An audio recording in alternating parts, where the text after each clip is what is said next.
Testing YouTube green, YouTube green.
Honorable, the judges of the United States Court of Appeals for the Fourth Circuit. Oyez, oyez, oyez. All persons having any manner or form of business before the Honorable the United States Court of Appeals for the Fourth Circuit are admonished to draw nigh and give their attention, for the court is now sitting. God save the United States and this honorable court.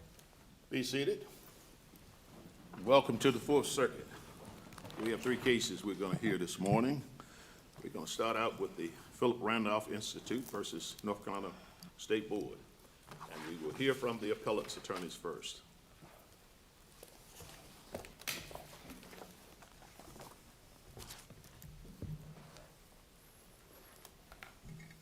Good morning, Your Honors, and may it please the Court. My name is Terrence Steed from the North Carolina Department of Justice, and I represent the North Carolina State Board of Elections, its members, and its executive director in this action. I apologize in advance if I have to ask you to repeat questions. I've got a little bit of a sinus thing going on that's affecting me. It's been a long 6 months, and I want to thank you for your hospitality. It's my first time here. The hospitality downstairs, a quiet place to relax before we came up for argument, was very much appreciated. We'll keep that in mind when we come to shake your hands. I noticed that the Purell is on the table. I will be diligent. I will be addressing mootness and any questions the panel may have regarding equal protection. My colleague, Ms. O'Brien, will be addressing due process. Plaintiffs brought this action because the challenge statute lacks a mens rea. Such either a simple case with fairly straightforward facts. I mean, we could spend time talking about discriminatory intent back when it was enacted, the whole bit. But it really comes down to, you got a statute where admittedly it did have that effect at one point. Your claim is that that Sienta amendment to it has changed it such that it no longer has that intent there. Is that correct? That the Sienta adding the so-called new law or the amended law has cured it. Is that basically the contention here? As far as equal protection goes, Your Honor, I believe that's accurate, but I also think it's important to note that plaintiffs haven't challenged the new law. Once it was amended, I'm not talking about the new law. I know the injunction on it is going to the old law. Correct. So that's what I'm getting at with this point, is that, you know, I'll give you an example. Some years ago, I had a case, went to the Supreme Court of North Carolina, and it involved a statute that essentially moved the charge of statutory rape from 12 to 13.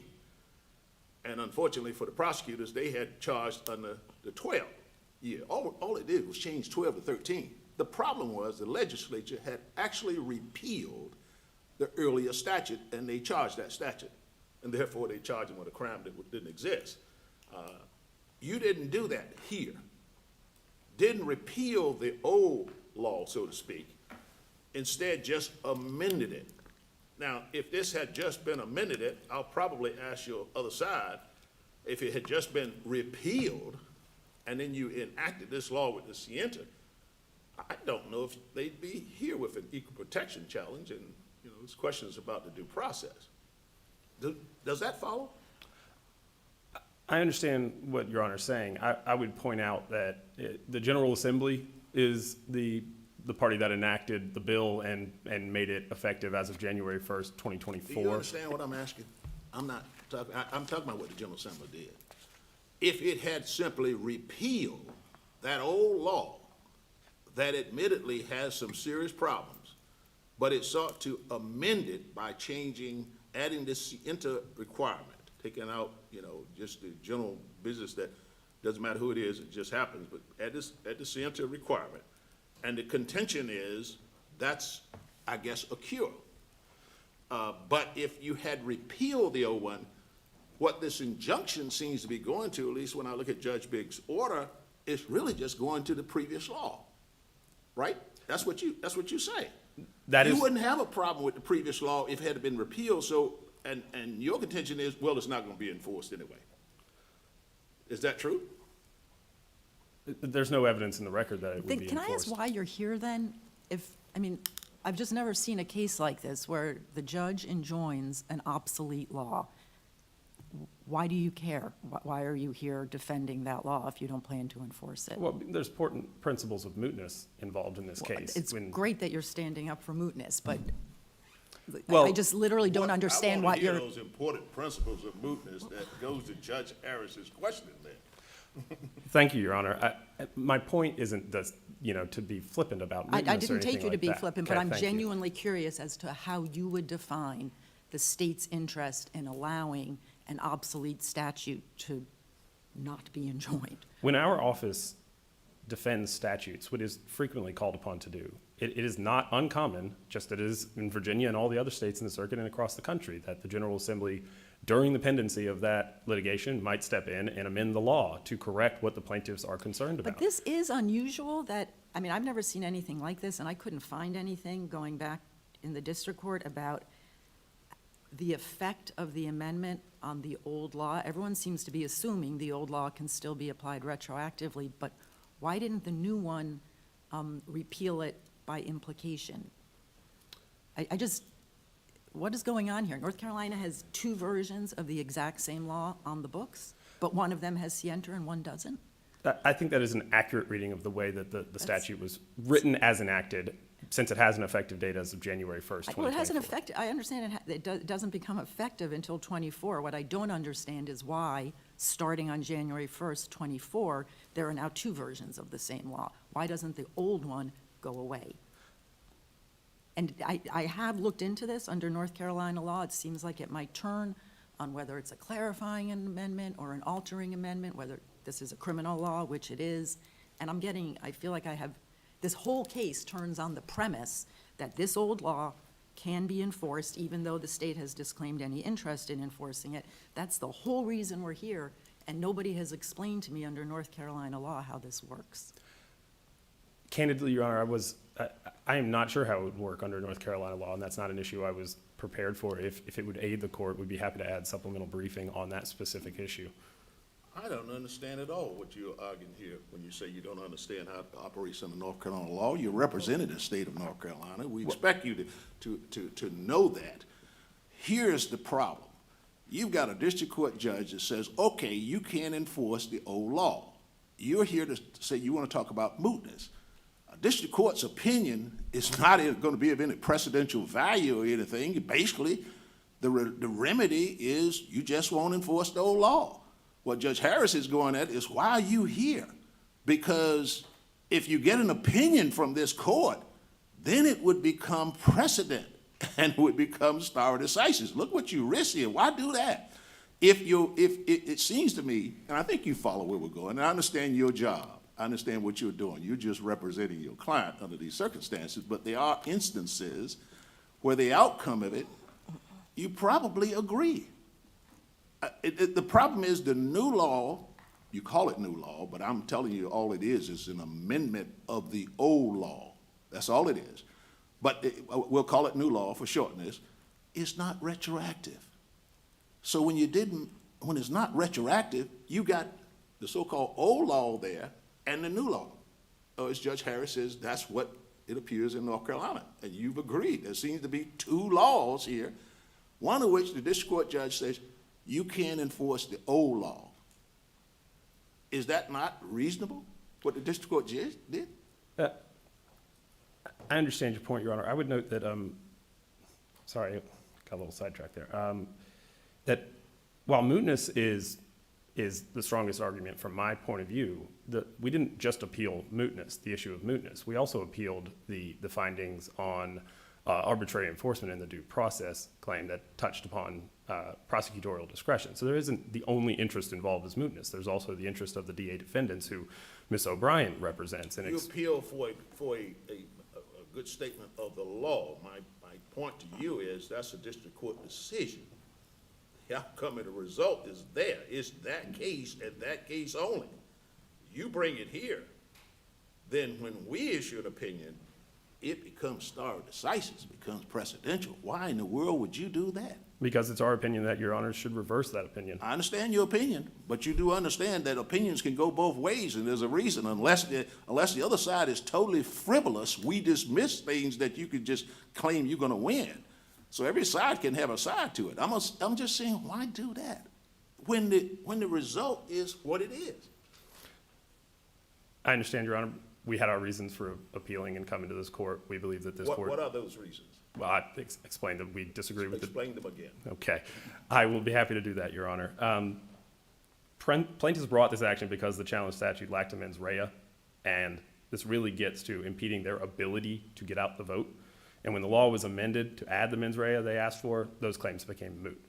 Our argument about mootness isn't that an individual who could potentially be prosecuted under this law wouldn't be able to continue this claim. Our argument is that these plaintiffs, organizational plaintiffs, who have stated throughout this case that their interest is educating prospective voters for future elections, their interest became moot. They did not add individual plaintiffs that could potentially be prosecuted. Those are not part of the people who brought this claim. So when we're talking about mootness in this context, it's very specifically narrowed down to their interest. And they need to maintain a personal stake in the outcome, a concrete, legally cognizable interest. And it can't be maintained by speculation. So you're fighting something well beyond the question of whether these individuals an individual could be prosecuted under statute. You are getting more to what the role of the plaintiffs are here and what they maintain, that this has a chilling effect and those kinds. You want us to write something to say you are correct on that at the end of the day. But all I'm saying is it only applies just to this case if it's the district court. What I'm saying to you is you bringing it here. I'm not saying we're going one way or the other on it, but there are times that you well know if you can agree that this old statute, forget the motives and what they say it's going to be, if you have the new one you say you can keep, everybody seems to say the new one's okay, at least it seems to say that. They may have a different opinion on it, and you have that. But you want to bring this matter to this court because you want to talk about what they say happens as an effect of this. Your Honor, I want to be clear, this isn't defendants interpreting what we think plaintiffs' cognizable interest is. This is their own language. Throughout their filings in this case, all the way through summary judgment, they have referred to this as the risk of criminal prosecution of prospective voters under the strict liability law. That has rendered it impossible for plaintiffs to continue their efforts to engage in voter registration. That's from the amended complaint. The preliminary injunction motion that said that absent injunctive relief, plaintiffs may not be able to mobilize voters with criminal convictions to vote because the pervasive fear of inadvertently violating the strict liability law. But counsel, as I understand it, what they're saying is that as long as the state is running around prosecuting people for inadvertent mistakes from before 2024, they're still going to have to be out there reassuring everybody, yeah, they're doing it, but only going backwards, not going forwards. People will be confused by this. I mean, it is confusing. I can't understand it, how there are these two different, like, shadow versions of the law in effect at the same time. Your Honor, that is the interest they're now using now. That is not the interest that they brought this. Who cares? This is a mootness question, right? Like, so now they have to show that they still have, in light of this recent development, they still have a concrete interest. They're allowed to explain what that interest is. Absolutely. And the concrete is the important part because it can't rely on speculation.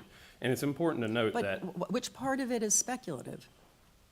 The part of it is speculative is how we get from the will someone have actually violated this, and all the way to where they are at the end, saying that they're But I think we have to confused give them the voters. first step, right? The first step is that there will be prosecutions under this old law. And again, if there will not be prosecutions under the old law, I truly don't understand why you're here. So I think it is fair to start with the proposition that given that you are hell-bent on leaving alive this obsolete law, it must be because there could be prosecutions under it. So that's step one. Now, there are honest mistake prosecutions happening at the same time that they are trying to persuade people you can't be prosecuted for an honest mistake. That seems confusing to me. So which part of this is speculative? Your Honor, my time has run out. May I continue You're permitted to answer. Thank you very much. So first of all, the assumed premise that these prosecutions can still occur is true because there is no statute of limitations for felonies in North Carolina, and as we've discussed, the old law would still apply I'm not persuaded, retroactively. but I do understand that that is the operating assumption. Right, but so that is the first step. But beyond that, every voter, the record contains no evidence that a prosecution has happened since before they brought the claim. They brought the claim and cited the 16 prosecutions that were occurring, none of which resulted in a conviction under this law. So in order to get from that starting point to where their interest is, there has to be a district attorney somewhere in the state that must decide to prosecute a violation despite a voter not knowing they were still an active felon. And it's important to talk about whether they knew or not, because while I understand the old law doesn't have a scienter, the DAs requested, and it's in our record, the DAs requested that the process that happens with prisons and throughout their interaction with state government, make sure that these people know what their rights are and when they're restored. So every single person who's released from prison goes into the community supervision program, and part of that program, the first thing they do is they get a form that explains to them they've lost their voting rights. So the idea that we are going to find some hypothetical person out there that doesn't know, did not know, and that doesn't have evidence of their knowledge that they were not supposed to vote is highly speculative. On top of that, but you also have the question of whether or not the rights have been restored, right? I mean, depending on when they lost the rights. Correct. And at the end of their process with community supervision, it is a requirement that they're handed a certificate of their rights of restoration. So there are two bookends to this that make sure that the person involved with the criminal justice system in North Carolina is made well aware of their rights during that process. Now, that does not mean that somebody in between those two things wouldn't forget or might get confused. We acknowledge that. We acknowledge that in the record. I understand that. But my point is only to say that to get from there, you then have to get a DA to find this person who didn't know and then choose to prosecute them. That also then needs to apparently generate news coverage that then needs to get to a voter. Wasn't there a lot of news coverage last time? I can't remember which DA it was, but there were some honest mistake prosecutions, and I thought they were pretty heavily publicized. Prior to bringing suit, and it is cited in the complaint, there were news articles about Alamance County, I believe, had 12, and another county, I believe, had 4. Those were the news articles. And that all happened prior to the Well, I know, but if it complaint being happens, brought. it would probably be even more newsworthy that it happens in the future, given that everybody thinks the law no longer allows for that. I bet that will be newsworthy. I understand. Beyond that. All right, Mr. Steve, we'll allow, I guess it's your colleague will come back to talk to us, and not you, but it's been a pleasure to have you talk to us. We'll now hear from Mr. Youngblood. I'm sorry. Yeah, I apologize, Your Honor. She has 6 minutes to address. No rebuttal. I see what you're saying. So Yeah. let's proceed on. I'm sorry. Thank you, Your Honor. I took that to be the rebuttal time that would be here. Okay. Good morning, Your Honor. May it please the court? I'm Elizabeth Kern O'Brien from the North Carolina Department of Justice, and I represent North Carolina's 42 elected district attorneys, and I'm here to discuss plaintiff's arbitrary enforcement due process claim. The concern of my clients is that plaintiffs have asked this court, and the district court found that we can convert exercises of prosecutorial discretion made transparent through letters that the district attorneys wrote to the state board investigator into a due process violation. And that's a misunderstanding of both prosecutorial discretion and the vagueness doctrine. Do they need to prevail on both? I mean, if there was an equal protection basis here and not a due process, would the relief still be granted? I don't believe they need to prevail on both. To go to your question that you asked Mr. Steed as to why we are here, No, I'm this is why the focusing on district that one attorneys are first, here. to understand, because we focused, I guess, primarily on the equal protection aspect of it. I will admit, to me, it's a little clearer than it is due process, but I want you to use your time wisely here in that regard, but I'm just wondering, do we need to do both on it? But go to the question now that you think you want to answer previously. I was trying to address the question that you asked Mr. Steed as to why the state is here, and this precise issue is why the district attorneys are here. They're very troubled by the district court's decision that delineated and looked very closely at prosecutorial charging decisions they made. But the remedy is what I'm saying. The remedy here that was given was effectively an injunctive relief, which means you can't enforce or you can't prosecute under the previous law. If you think about the remedy only, this is a district court. I'm not minimizing the role of a district court, and certainly they can write opinions. The opinions can be persuasive to the court. But in terms of stare decisis, or something that we are bound by, it seems to me the remedy here is, do you disagree with the remedy that was given by the district court? The injunctive relief keeping you from prosecuting under the first statute. Do you disagree with that? I disagree to the extent I don't think the remedy is necessary, based on my But analysis. that being the case, because, but understand, you say to the degree that it's necessary, maybe not, but given it, does it change anything? In other words, do you think you should be able to prosecute under the prior law? I think that the way that the statute was amended provides that those prosecutions could occur. It is our position That's that the those. point we're making. That's exactly, prosecutions you won't. just admitted, you just presented why it's not moot. You say they could occur. And so if they can occur, if we don't uphold the district court, then essentially you're saying you should have two statutes you can prosecute under. One, for crimes committed before the so-called new law, which is just the amendment of it, and those after, because that's not retroactive. Is that your position? Our position is that the plaintiffs in this case are not voters who could bring that claim. The interest of these plaintiffs, as Mr. Steed explained, is different. But so you do want the right to be able to prosecute under the unamended version of the law for cases where there's no mens rea? That is not why we're here. But do you understand want the to be question. able to do that or not? That's not a question. Right, Do I believe that the district attorneys want to be able to prosecute cases under the old law? Let me rephrase it. Wait, Are but you you can- arguing can she just that? answer? Are you arguing that point? I want to know, yeah. I'm not sure I understand. Could you please? Go ahead, Judge. I just want to know, is there anybody prepared to say that they would like to reserve the right to be able to prosecute under the unamended law for cases where there is no mens rea, where somebody had no intent to do the prohibited act? I have no evidence to support that anybody wants to do that. Okay, is it your position that it is constitutional to prosecute people criminally for conduct that they did not intend to engage in? Because that seems controversial. Well, I believe that was the question before the amendment. It Right, is seems like a big question.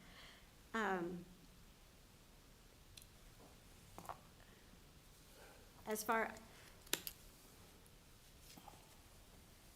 it was, we stand on our briefs as to why the law is constitutional. I don't think this was briefed, the question of how come, just at the very threshold, why does anyone think it's okay to enforce a criminal law without any mens rea requirement? Well, I don't think that there's been any cases that say a strict liability crime is always unconstitutional. It's certainly hotly disputed. It is hotly disputed, but So I guess what I'm getting at, just to be clear, is I don't think the problem with the unamended law seems to me to be less about vagueness. I think it pretty clearly doesn't require mens rea, and more about how come that's okay under the due process clause. well, I think the district court, she said that the law did give fair notice of individuals of what is prohibited. It gave fair notice.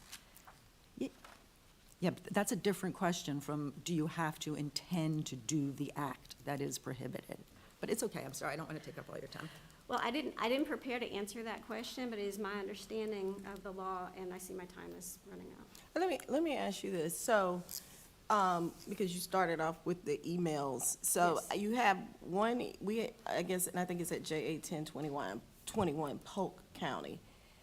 The prosecutor says, I cannot in good conscience recommending charging her criminally.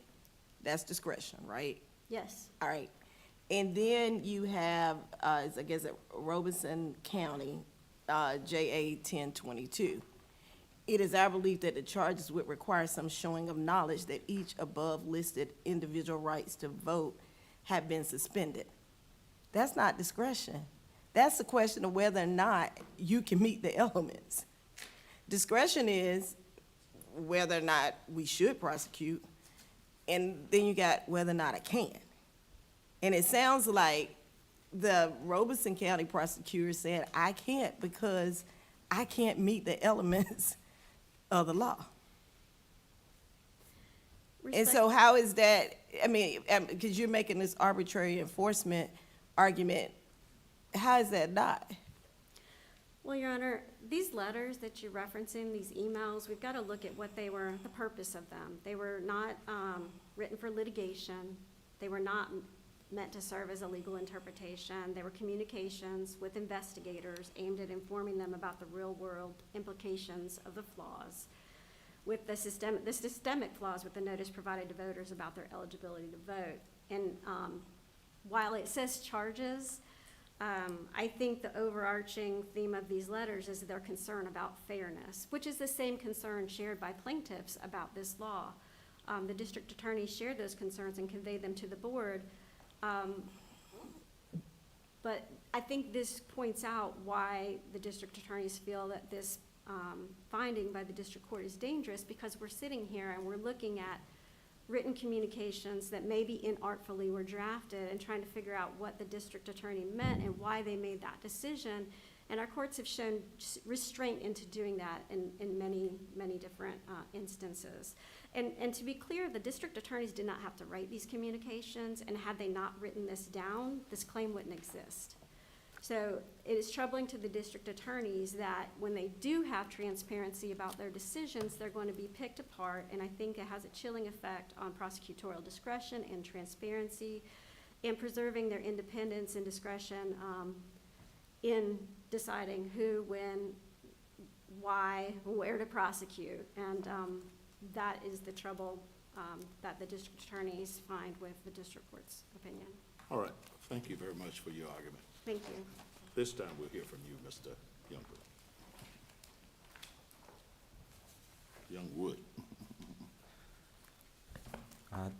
Thank you, Your Honors. Good morning. May it please the court. Jonathan Youngwood, Simpson, Thatcher, and Bartlett for the plaintiffs, and with my co-counsel from the Southern Coalition for Social Justice. Your Honors, I thought I might begin with what I think was your central question to the state's attorneys, which is, why are we all here?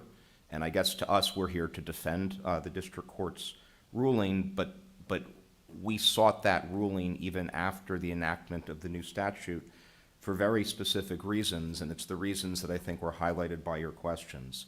The new statute is effective only for elections that take place after 2024. North Carolina has no statute of limitations on felony charges. That means any person who voted in a prior election and some DA someday decides could be subject to this old discriminatory law could be prosecuted. The evidence Counsel, in the record. I'm sorry to interrupt, but can I just ask you, did anybody on the plaintiff side of things look into North Carolina law on the effect of an amendment to a criminal statute and whether that? So, Your Honor, my simple read of the statute, I may be wrong, is that it didn't say it's effective going forward. It said it's effective to acts going forward.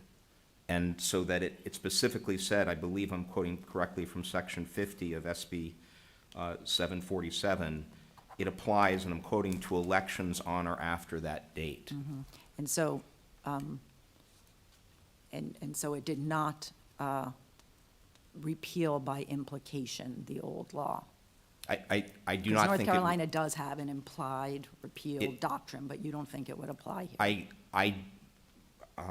Let me be blunt, we didn't challenge that, and to be very clear, we're not challenging the new law here today. That may be somebody else's lawsuit someday. I'm not here to do that. I'm challenging the old law. But what I think you have under the old law, and this again very much goes to why our clients, whose mission, whose core organizational mission is to foster voting, to foster voter participation, is if Well, perhaps, to be fair to the other side, that they are concerned in terms of the breadth of the district court's order that deals both with equal protection and due process. And my question went to the question of, do you need to show for both? In other words, if the equal protection claim survives, do we need to even get to the due process one? you do not, Your Honor. You do not. We seek one form of relief. It actually relates to some of the mootness arguments. The relief we seek is for this 150-year-old law, effectively. I know the words have changed, but for this post-Reconstruction law to be stricken down. And you can get there through due process. You can get there through due process through different arguments, and you can get there through equal protection, which may be the straighter line, because I think, with respect, I've never really heard my opponents in the 4+ years of this case argue that this law wasn't enacted with a racial animus. It just seems like these are the kinds of things that you could work out. District attorneys attorneys seem to be concerned more with the due process aspect of it. You didn't need it. I'm not sure how much the equal protection, to be not moot there, would be a problem. In any event, it's a district court opinion. The result doesn't seem to be something, although I'm not certain as to how the district attorneys, or even the state feels about whether the old law still has effect if we were to reverse the district court. And it would seem to me that I would suppose the legislature, in amending this statute to add that, was seeking to try to cure this.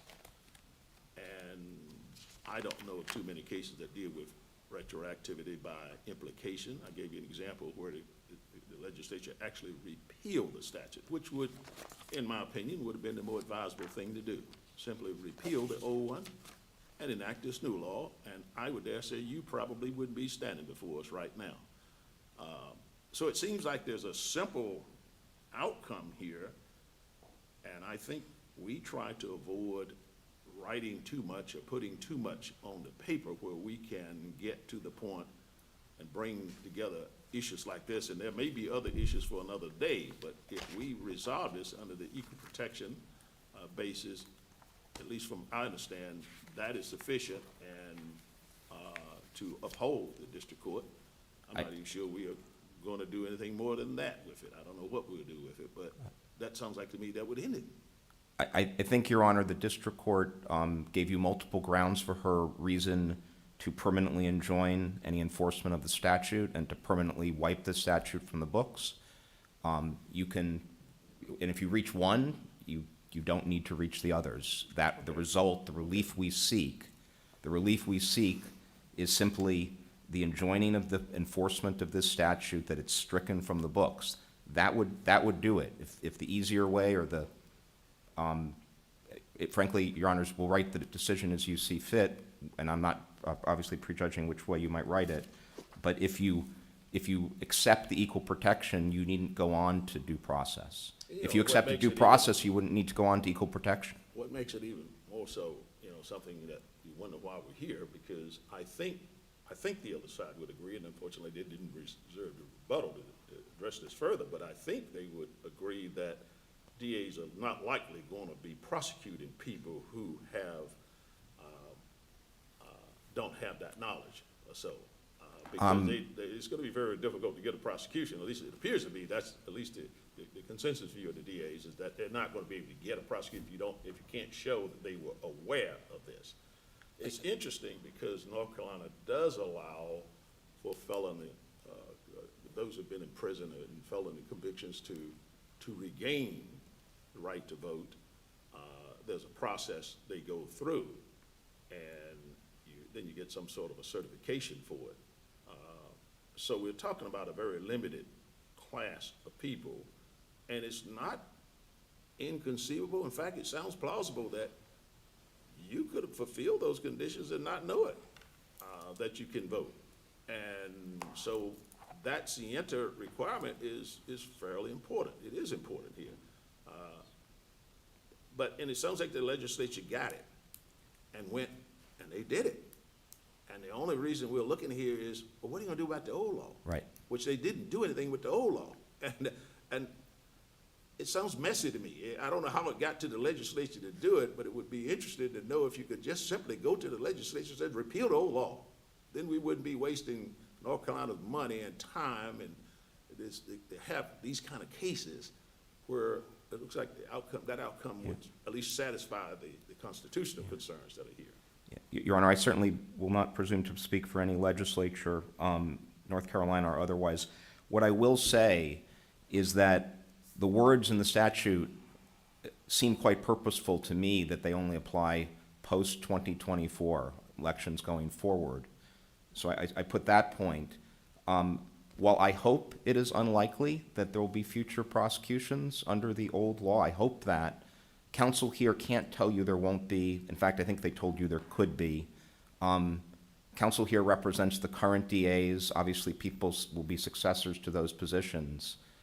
The reason we're here is I actually think having two laws out there in some way strengthens the reasons, the original standing, and we're not here on a standing argument, we're here on a mootness argument, and there are significant procedural differences, but almost strengthens the argument because you had an old law that we pled was both a violation of equal protection, confusing under due process, didn't provide standards. Now you have two laws. And as Your Honor said, if there were a prosecution under the old law, in the face of a new law that says you can't do it, I can't predict what the press will do either. I can't predict what anyone will do. I think the confusion that you'd have would be even more so because perhaps today our clients can say to people, in future elections you're good. You're not going to have a foot fault. You're not going to have a technical fault and wake up with a felony on this topic. But then you have an old prosecution. How do you even begin to explain to people how that could be? I think in some ways the need to strike down this law on the voter confusion issue is even stronger today than when we first brought the case because you've got these two confusing laws. Your Honor, I wish we could make some deal that there wouldn't be future prosecutions. The only way we know it is the way we pursued it in the district court, which was to seek an order making it clear. We hope the case wouldn't be appealed. It was appealed, and so we're taking up your time this morning. But I do think... Let me ask you a quick question about his argument regarding you all being an organization and it's moot as it relates to the Institute. Thank you, Your Honor. Thanks for the question.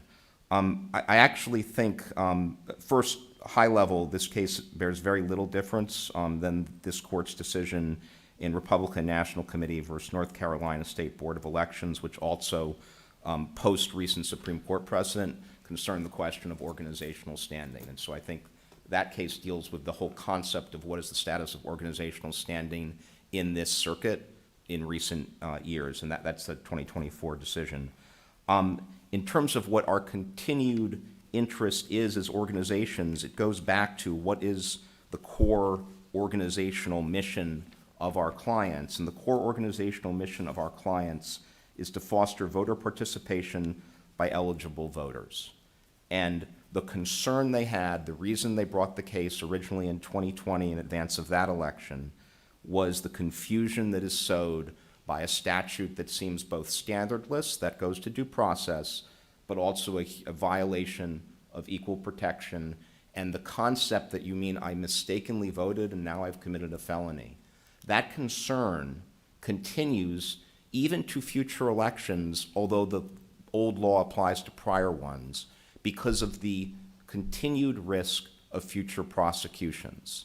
And I understand the concept of speculative has been raised. That is really more a concept that belongs in the standing jurisprudence than in the mootness jurisprudence. But we have a history here. And actually, you can look at other mootness and standing cases, both in this court and in the Supreme Court, and they are often judged to be speculative when the law has never been enforced. Here, we have a very detailed history of enforcement. Your Honors raised some of the more prominent ones, but during the time period that led to the record in this case, there were, I'll try and get the exact figures, Your Honor. There were, this is based on the record, and this is in the joint appendix, well, it's ECF 97-1. The record showed 32 indictments, 28 convictions, 5 deferred prosecution agreements resulting in investigations from 16 different counties. There is in the record a spreadsheet that makes it very clear that there were 200 active cases as of the time discovery was conducted in this case back in 2022. I'm sorry, I actually have it. It's JA 1341 to 1367. All of those cases could be live. All those people could be live. It is true that since we filed this case, there have not been any public prosecutions. But I emphasize the since we filed. We have vigorously litigated this case. We've enjoyed an injunction for more than a year on this case. And were this court not to support and affirm the district court's order, it would basically be a message that it is okay to go back and prosecute these cases. At the end of the day, the upshot of the district court's conclusion is that this statute violated both equal protection and due process. It is agreed that you only need one of those, but what, at least in terms of how we say these things, when she declared the challenged statute is unconstitutional and enjoined enforcement of that statute, you know, I guess we all sort of feel there are two statutes here. But really, they amended it. and you don't have two statutes if you amend the statute. You have an amended statute. And that old one, if there was an old one, it just doesn't follow. It's not clean. And there's a clean way to do it, particularly in terms of the representation of the other side. It just seems to me they should have just repealed the other one and enacted this one, and again, we wouldn't be here. I know that's a simplistic way. If you want both, you need to basically say, I want both, and then you would have the other one still there. But I think we've got this issue pretty much on a clear understanding at this point. Okay. My colleagues, I'll ask, do you have further questions? Okay. Thank you, Your Honor. I'll cede my time. Thank you. All right, we'll thank all counsel for your argument today. We'll come down and greet counsel and proceed to the second case of the day.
We will proceed with the second case of the day, Hawkins versus Youngkin.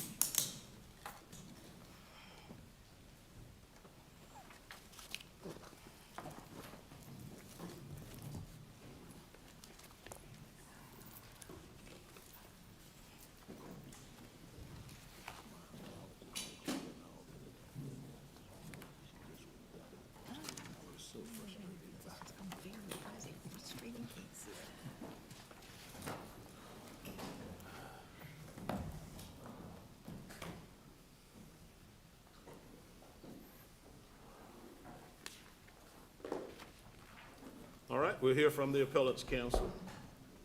Mr. Sherman. Good morning, Your Honors. John Sherman for the appellant George Hawkins. May it please the court. Because voting is expressive conduct, the First Amendment forbids Governor Youngkin from choosing which disenfranchised Virginians may vote and which may not, based on a subjective responsible citizen test.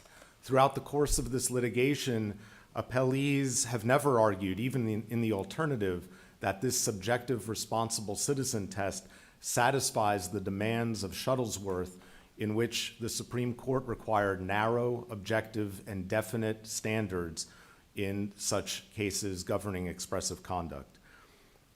Instead, appellees have argued, and the district court agreed with them, that Mr. Hawkins and other similarly situated disenfranchised Virginians cannot even invoke the First Amendment unfettered discretion doctrine because at present they lack the statutory entitlement or qualification to vote as a matter of Virginia law. Can I ask you a question just about the sort of doing this case under the First Amendment?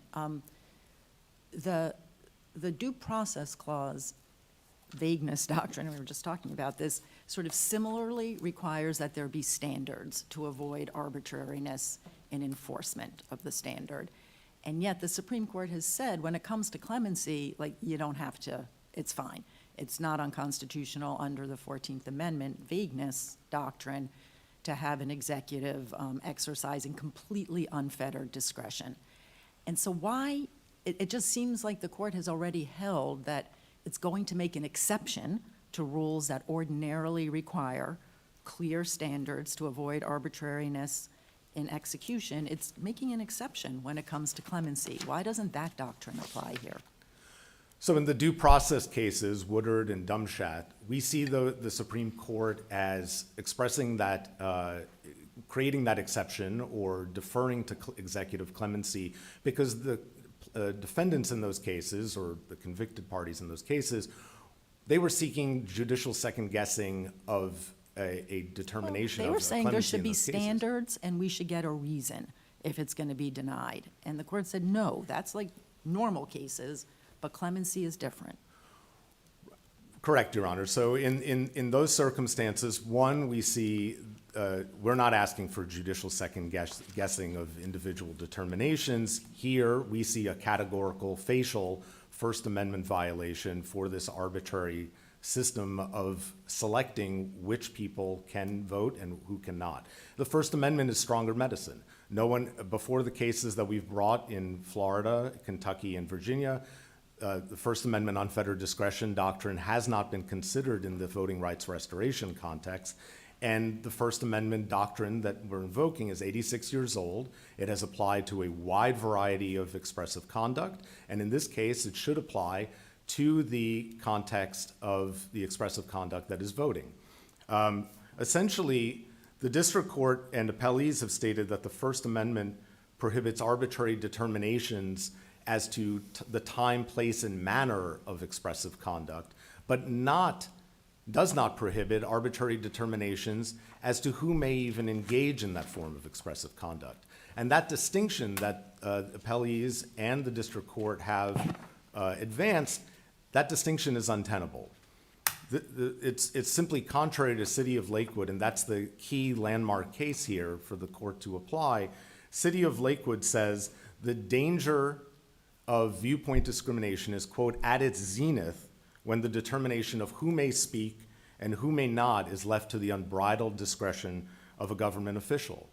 So the court is not just concerned with a arbitrary allocation of a time slot or a place or a manner, it's concerned with arbitrary determinations as to who may have voice in our society, who may express themselves. And Your Honor is correct, I mean, that there are due process cases on clemency, but there's no case prior to these three that have been decided. There was a stay order in hand, 2-1 decision with a dissent by Judge Martin. There was the Lostutter case in the 11th Circuit, and now there's this case. But there's not been another case, another set of cases that have considered the interaction of the First Amendment doctrine here and clemency. The key dispositive question, the question that we think should be dispositive, is whether voting is expressive conduct. Appellees have shied away from this question. So but at the end of the day, your argument rests, is here on the First Amendment. Correct, Your Honor. It's not the 14th Amendment, and it is the unfettered basis upon which you rely upon. Correct, Your Honor. The 14th, we don't raise any due process argument or any equal protection argument under the 14th Amendment. We're relying on the First Amendment, and the First Amendment interest here is in voting. Voting has been determined by the Supreme Court in the course of numerous ballot access cases construing political parties and candidates' interest under the First Amendment. they have said repeatedly that voters have a First Amendment interest in expressing their political preferences through the ballot. In Norman v. Reed from the 90s and in Illinois State Board of Elections versus Socialist Workers' Party, they use this language, expressed the political preferences. Voting is conduct. It's clearly expressive under those preferences, and it's political. And we've included a long litany of all of the other forms of political expression and expressive conduct circling around and informing that central act in our electoral system, voting, and all of them have been found protected by the First Amendment. So we've discussed at least the facial similarities that I think you deal with felon re-enfranchisement process and the licensing and permitting scheme. Excuse me, Your Honor. In terms of whether there is a comparison of pardons, for instance, that in licenses that are here. Correct, Your Honor. So we think the district court simply erred in its functional analysis here, right? If licensing by any definition is granting permission to act. Black's Law Dictionary is just one of many dictionary definitions, says it's a permission accorded by a competent authority conferring the right to do some act without which such authorization would be illegal. There is no definition of license or licensing that restricts it to time, place, and manner regulation. Licensing means granting permission to act, and that is effectively what is going on here in the system, voting rights restoration system in Virginia. Looking too narrowly at whether this is, simply a license is simply about time, place, and manner. Many of the cases decided by the Supreme Court do concern, I will acknowledge, do concern issuing a time, place, and manner specification for a demonstration or a meeting in a park. But in this case, looking at it functionally, which the Supreme Court has mandated, that the courts take a functional view and a functional perspective, what is happening is the governor is arbitrarily selecting who may vote and who may not, who may engage in a form of expressive conduct and who may not, who can have that permission and who cannot, based on a responsible citizen test. And that subjective standard violates Shuttlesworth. So one difference, it seems to me, is that at least in some of these cases, the First Amendment cases involving sort of traditional open public fora, the city could not say, like, look, you don't like my permitting scheme, fine, no permits at all, nobody gets to protest in the park. But is there any reason why, if you win this case, could Governor Youngkin just say, like, fine, I'm done with restoring rights, I don't have to do it, and I just won't? Well, Your Honor, I think that in many of these cases, the court, the licensor, the state legislature could withdraw a particular form of expressive conduct. Yeah, I guess I'm right. really just, I wanted to give you both the reason I have the question and then the question, which is there any reason, I just don't know, this is a Virginia law question. Is the governor required to restore somebody's rights, or can the governor just say, I'm getting out of this business? Understood, Your Honor. And the governor could withdraw all voting rights restoration. Virginia law permits him the discretion to completely withdraw all voting rights restoration and permanently disenfranchise all people with felony convictions. But if the governor creates an exception to that default rule of permanent disenfranchisement, then it cannot be arbitrarily given. That's the crucial difference. And in many circumstances, we just don't think that that's a risk here, right?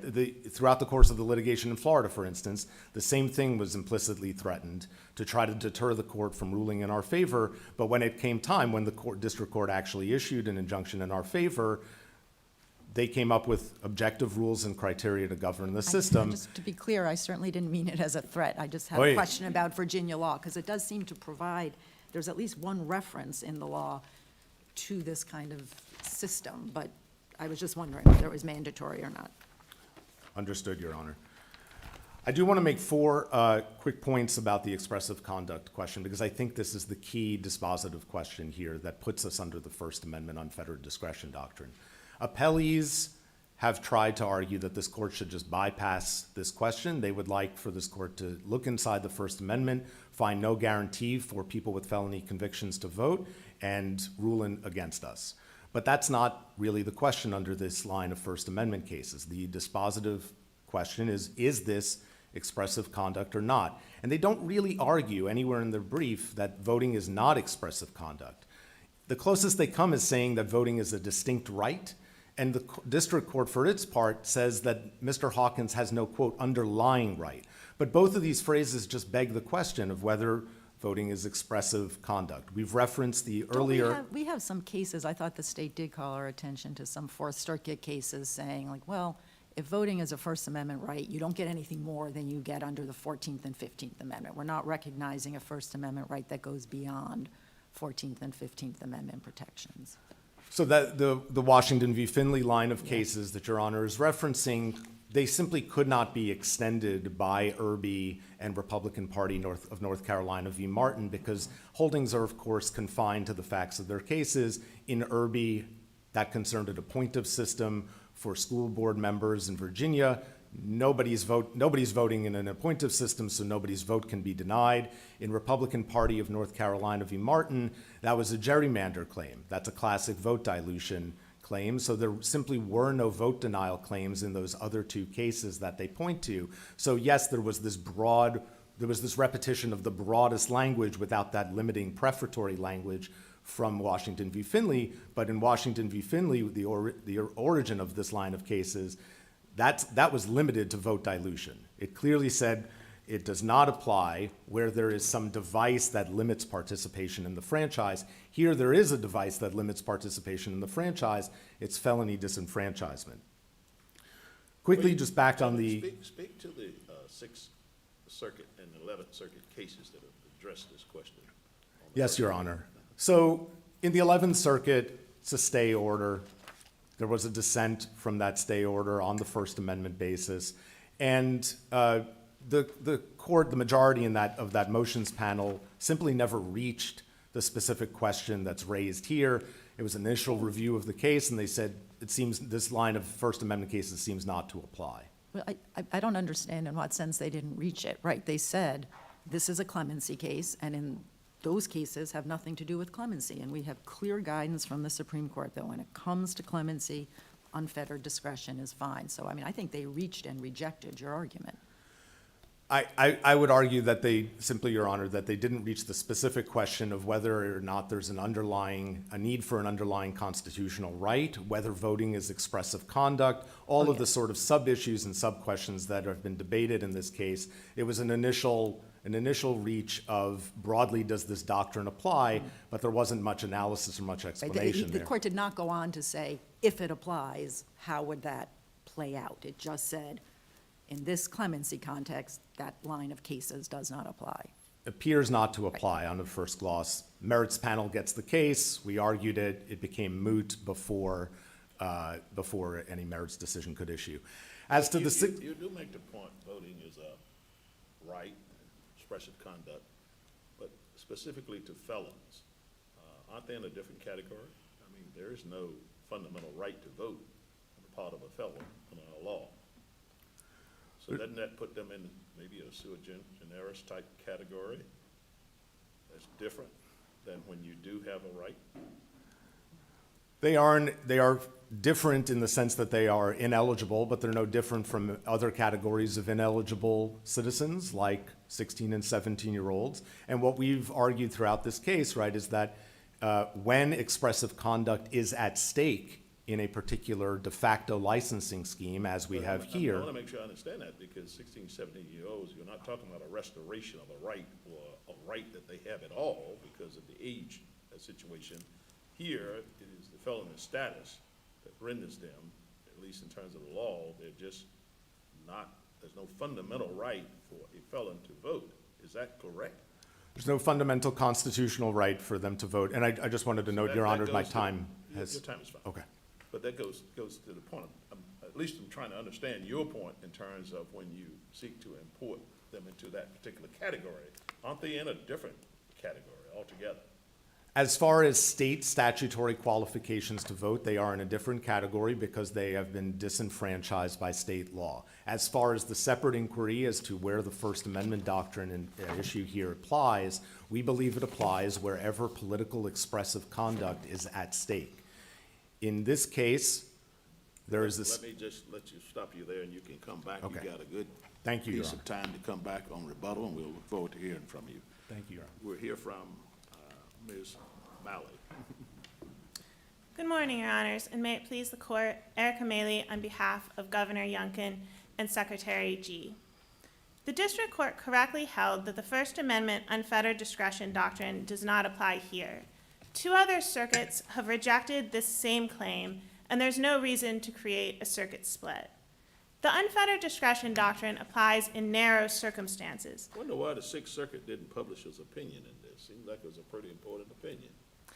I'm not sure, Your Honor. It still would be a circuit split in that they explained the basis of their decision. It concerned a highly similar claim to the claim at stake here, and the Sixth Circuit rejected it. I just point that out because, you know, when it's unpublished, it's not even binding on his own circuit. That's true. You know, so then for us to didn't look at it as persuasion, it looks like to me, not sure what that means. But, you know, you got your various reasons for going unpublished. I'm not challenging it. I'm just saying the effect on how we look at it is different, I think, than the way we look at the 11th Circuit case, which had a dissenting opinion in it. So it was a 2-to-1 case and wasn't as cut and dry as we would like to have opinions come from other circuits where when we get unanimous opinions, we like to look at them, we're probably a little bit more persuaded than when we get them going both ways on it. Right. There are 2 circuit opinions. The 11th Circuit opinion, as you noted, is a published opinion. Both of them explain their reasoning at length for finding that the unfettered discretion doctrine doesn't apply to discretionary felon reenfranchisement systems, and it's ultimately based on Supreme Court authority in this area. While that doesn't control this question directly, as Judge Harris's questions noted, the Supreme Court has looked at a very similar challenge under the Due Process Clause to say it was a due process violation to have a felon discretionary clemency system for felons that provided no standards, no rationales, and held that there is no requirement for that in clemency systems because of the unique role of clemency systems in the constitutional system. They're essentially a check on potential harshness in legal processes, and for that reason typically haven't been subjected to judicial review and have been left instead to the authority of the executive branch. When you said typically haven't been subjected to judicial review, that reminded me, I wanted to ask, are you making a political question sort of jurisdictional argument in this case? Sort of at the very end of your brief, you say, oh, and anyway, this whole thing is a political question. We're not saying Okay. that the court can't reach the merits of the challenge. That argument goes more towards the grave difficulties that would arise if the court were to accept our friend's view and try and impose some type of injunction on the governor to run a clemency process in a certain way, particularly given the lack of any cases that have developed any judicial standards for how to review a clemency process. And instead, the courts have left open, is it reviewable in some circumstances, but said at any rate, it would have to be unique and rare circumstances for judicial review of a clemency system. Can I ask you a question about this sort of threshold question that your colleague is raising about whether voting is protected First Amendment expressive activity? I think in your brief you say it's not. Is that right? I think it's not. I don't think there's any need for the court to I know, but I'm ultimately. just interested in the state's position on that. Yes. Can you explain to me why it would make sense to say that giving money to a candidate is First Amendment protected expressive activity, but giving your vote is not? Ultimately, the reason that the right to vote in and of itself isn't a First Amendment right is because it's more directly addressed and secured by other provisions of But the I guess I was Constitution. asking, just, I think, a slightly different question, which is, why isn't it the kind of expressive activity that we would protect under the First Amendment? Your argument is just if it's specifically protected under another amendment, it can't come in under the First Amendment? Well, the courts have never quite resolved this question. I think know. it's more simply resolved on two grounds. One being this court's line of cases, including Irby, saying if there's First Amendment protection of the right to vote, it doesn't extend beyond the protections of the 14th Amendment, and the line of cases establishing that whatever the nature of a federal constitutional right to vote, it's not a right that's held by felons. But ultimately, I do think the reason would be not that voting couldn't be said to be expressive in some sense, but that it's more directly addressed and controlled by other constitutional amendments. So just as a jury trial certainly involves speech and expressive conduct, yet when the court is looking at challenges to jury trials, they aren't governed by First Amendment doctrines because there are other parts of the Constitution that directly control jury trials. So you, please, Judge, go ahead. So I want to, the Beecham case, Supreme Court case, if it applies here, and of course it's procurement, would that foreclose their First Amendment, if we were to find that, would that foreclose their First Amendment argument if the 14th Amendment?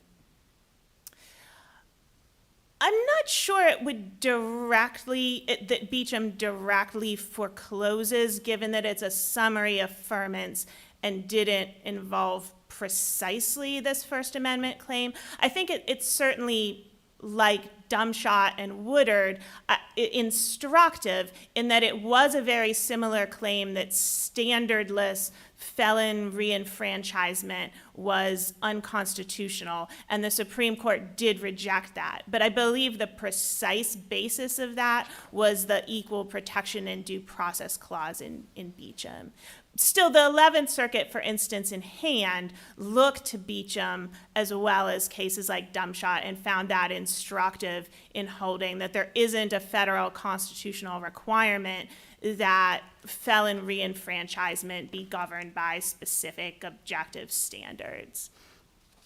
And I'd also like to respond briefly to your question to my friend on the other side, Judge Harris, about whether the governor is required to have a felon reenfranchisement system, and he is not by the Virginia Constitution. It's something the governor and the secretary believe strongly in, affording second chances to felons who've turned their lives around and become productive citizens, but there's no state legal requirement that he reenfranchise any felons. And in fact, it could be extremely difficult given the state constraints on the clemency power. The Virginia Supreme Court has held that the Virginia constitutional clemency power must be exercised on an individualized basis, and it could be very difficult to design a system that would satisfy both that state requirement and the unfettered. You would agree, I suppose, that the Supreme Court seems to suggest there's still some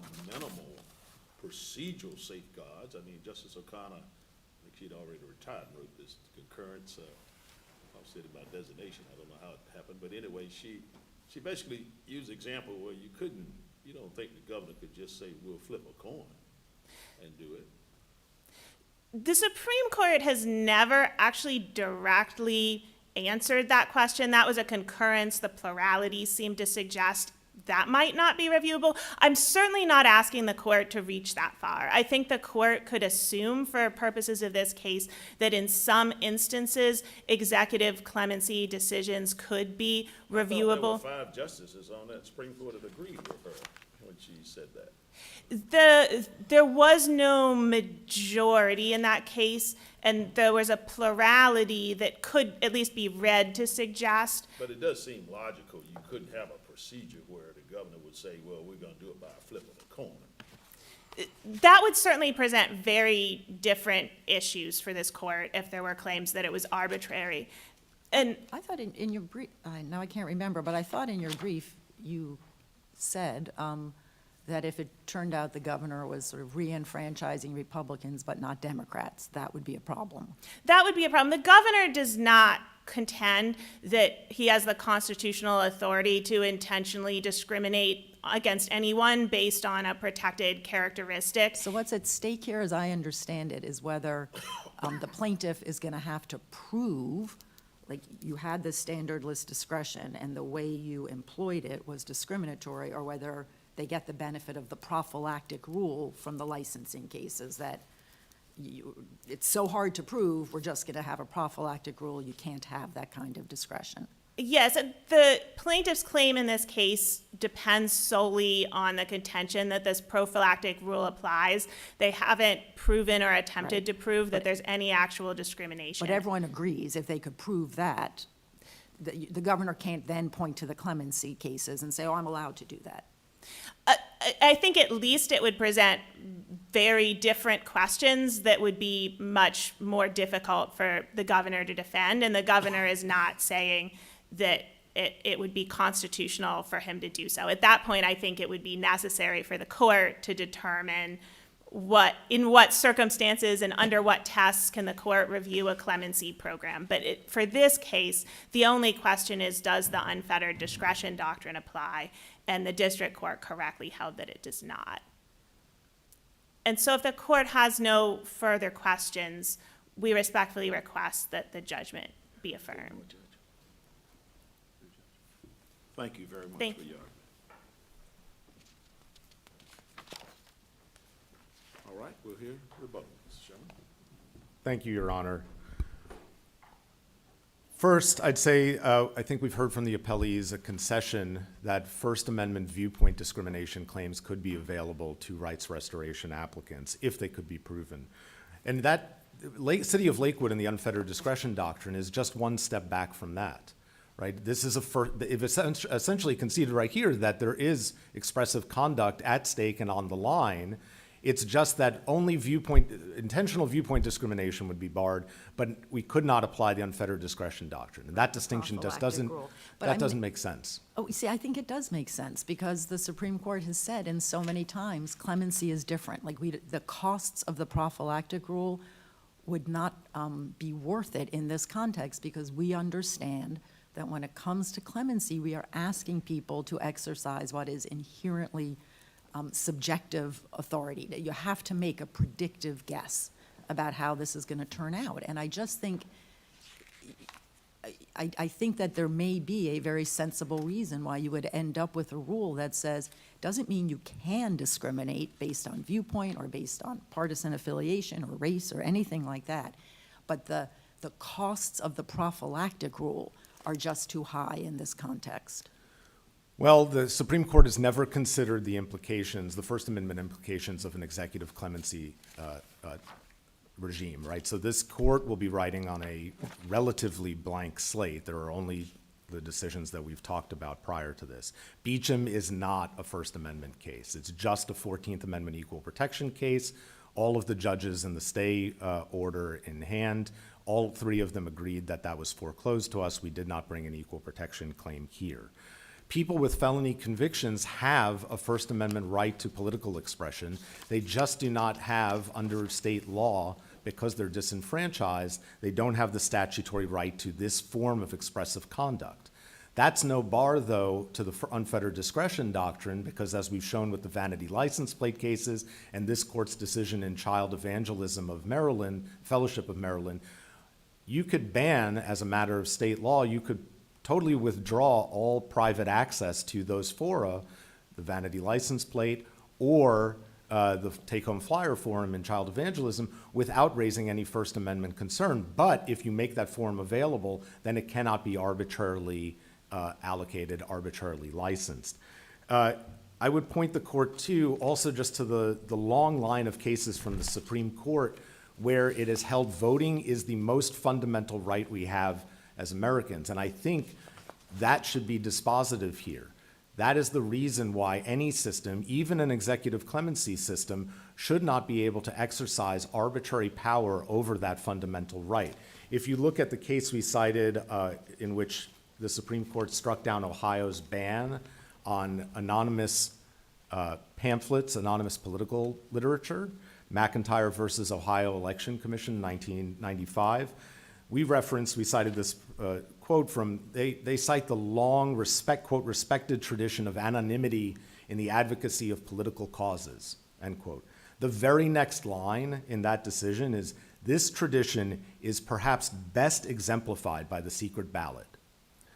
The right to vote is the most fundamental right we hold as American citizens, and that is why, even if historically the court has deferred to the judgment and the sort of holistic assessment of executives in clemency regimes when it comes to individualized determinations as to whether they should have a commutation of their sentence or any of the other restoration, any of the other forms of clemency, pardons, et cetera.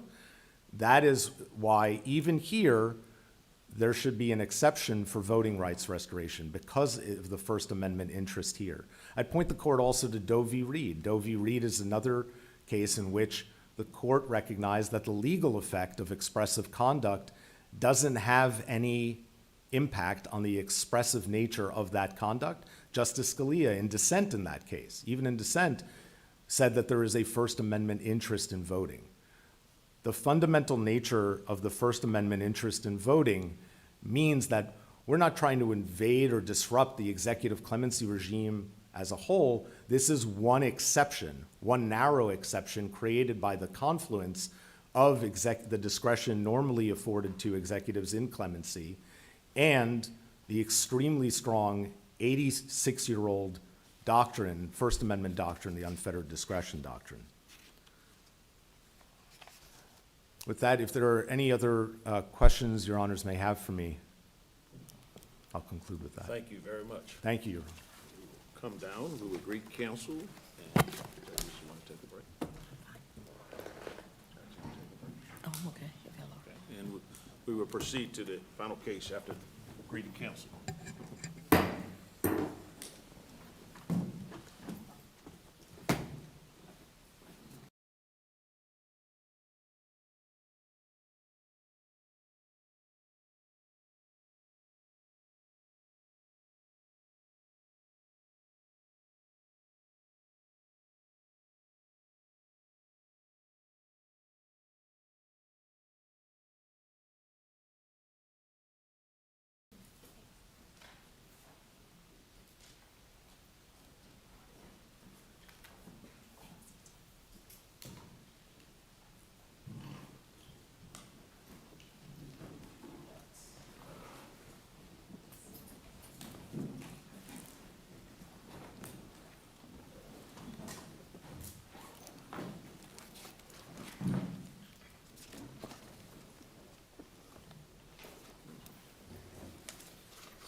All right, we'll proceed to the final case of the day, Mungie versus the Virginia Commonwealth University. And we will hear from the appellate's counsel, Ms. Scala.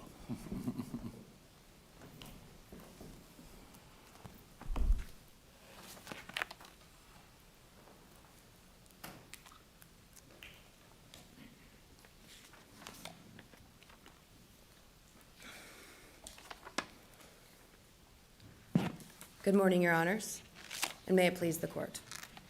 My name is Brianna Scholar, and I represent the appellant Muthoni Mungie in her current appeal on a Title VII retaliation claim against Virginia Commonwealth University. There are two major points that I'll discuss today. The first is that Dr. Mungie established the third prong of her prima facie case based both on two factors, temporal proximity alone and surrounding circumstances that are sufficient to infer a retaliatory motive, or rather, for a reasonable jury to be able to infer.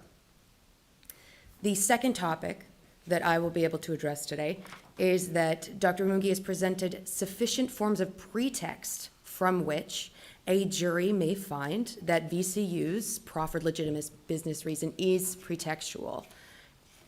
The first being the shifting reasons for the non-renewal of her appointment as the Director of Field Education. We have performance, and then the vision of what the Office of Field Education will look like. We then have VCU's proffered legitimate business reasons contradictions between what it has reviewed Umungi as before, previously, including Engel herself, prior to Umungi's protected activity, and the performance reason, at least one of the reasons it has proffered, and the lack of contemporaneous documentation, and VCU's subjective criteria. A really good example of this that I'd like to point out before we move on is the lack of credibility here. If we look at Joint Appendix, page 791, we see a testimony from Ms. Whitney Brown, who is an HR representative that Dr. Engel consulted with during the process of deciding not to renew Dr. Imungi's appointment. And we see that following Imungi's protected activity, the question posed to Ms. Brown was, what's the next point in time that you recall either having a conversation or exchanging emails, just any kind of communication about changes to Dr. Imungi's role, specifically related to Dr. Imungi's job? Ms. Brown's answer is, the next thing I remember is in March.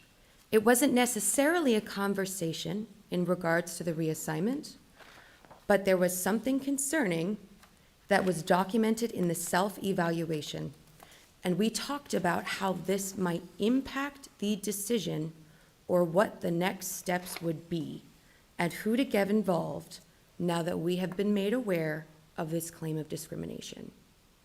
There we have a conversation with a human resources representative and the decision maker, Dr. Engel, wherein they're directly discussing Imungi's complaint of discrimination and what steps forward will be taken as it relates to her non-renewal.